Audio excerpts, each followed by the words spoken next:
Hi అండి. ఎలా ఉన్నారు అందరూ? Welcome to Lakshmi's recipes. ఈ వీడియోలో నేను ముల్లంగి చట్నీ చేస్తున్నాను. ఈ చట్నీ నెల రోజుల వరకు నిల్వ చేసుకోవచ్చు. అది ఎలా చేయాలి, దానివల్ల బెనిఫిట్స్ ఏంటని తెలుసుకునే ముందు దయచేసి ఈ ఛానల్ని సబ్స్క్రైబ్ చేసుకోండి. ముందుగా ముల్లంగి తీసుకుని పైన పొట్టు తీసి కడిగి ముక్కలుగా కట్ చేసి పక్కన పెట్టుకోవాలి. నెక్స్ట్ పొయ్యలకిచ్చి కడాయి పెట్టి 1 స్పూన్ ఆయిల్ వేసి తగినన్ని ఎండుమిర్చి వేసి ఫ్రై చేసుకోవాలి. ఇట్లా ఫ్రై అయిన తర్వాత వేరొక బౌల్లోకి తీసుకోవాలి.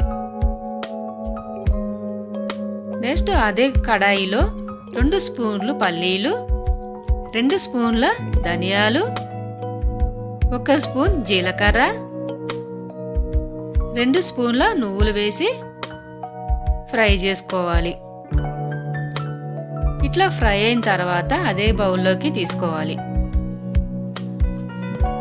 అదే కడాయిలో 1 స్పూన్ ఆయిల్ వేసి ముందుగా కట్ చేసుకున్న ముల్లంగి ముక్కలు వేసుకుని ఉడికించుకోవాలి. ఈ ముల్లంగి ముక్కలు ఉడకటానికి కొంత సమయం పడుతుంది, ఎందుకంటే ఇందులో వాటర్ శాతం ఎక్కువగా ఉంటుంది.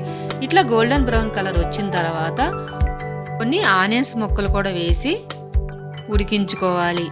నెక్స్ట్ తగినంత చింతపండు కూడా వేసుకుని ఒక 2 మినిట్స్ ఉడికించుకోవాలి. ఇట్లా ఉడికిన తర్వాత పొయ్యి బంద్ చేసి ఈ మిశ్రమాన్ని చల్లారనివ్వాలి.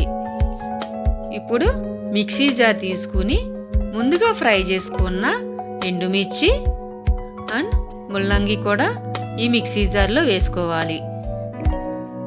టేస్ట్ సరిపడా సాల్ట్, కొన్ని వెల్లుల్లి దెబ్బలు వేసి మూత పెట్టి మిక్సీ పట్టుకోవాలి. ఈ ముల్లంగిలో ఉన్న వాటర్ సరిపోతుంది. అవసరమైతే కాచి చల్లార్చిన నీళ్ళు మాత్రం వేసుకుని మిక్సీ పట్టుకోవాలి. వేరొక బౌల్లోకి తీసుకుని ఇప్పుడు తాలింపు వేసుకోవాలి.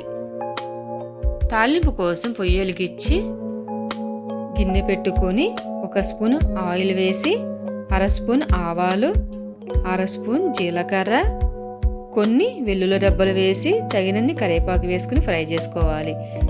ఈ మిశ్రమాన్ని ముందుగా మిక్సీ పట్టుకుని చట్నీలో వేస్తే ముల్లంగి చట్నీ రెడీ అండి.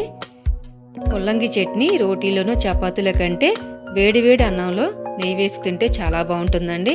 ఎప్పుడు మనం సాంబార్లోనో లేదా కర్రీలాగా వండి పెడితే పిల్లలు తీసి పక్కన పెడతారు. అలా కాకుండా ఇట్లా చట్నీ ట్రై చేసి చూడండి, చాలా బాగుంటుంది. ఈ ముల్లంగి తీసుకోవడం వల్ల కిడ్నీలో రాళ్ళు తగ్గిస్తుంది, కామెర్ల సమస్య నుండి విడిపిస్తుంది, కడుపులోని నురు పురుగులను కూడా చంపుతుందండి. ఈ వీడియో నచ్చితే లైక్ చేయండి, షేర్ చేయండి, సబ్స్క్రైబ్ చేయండి.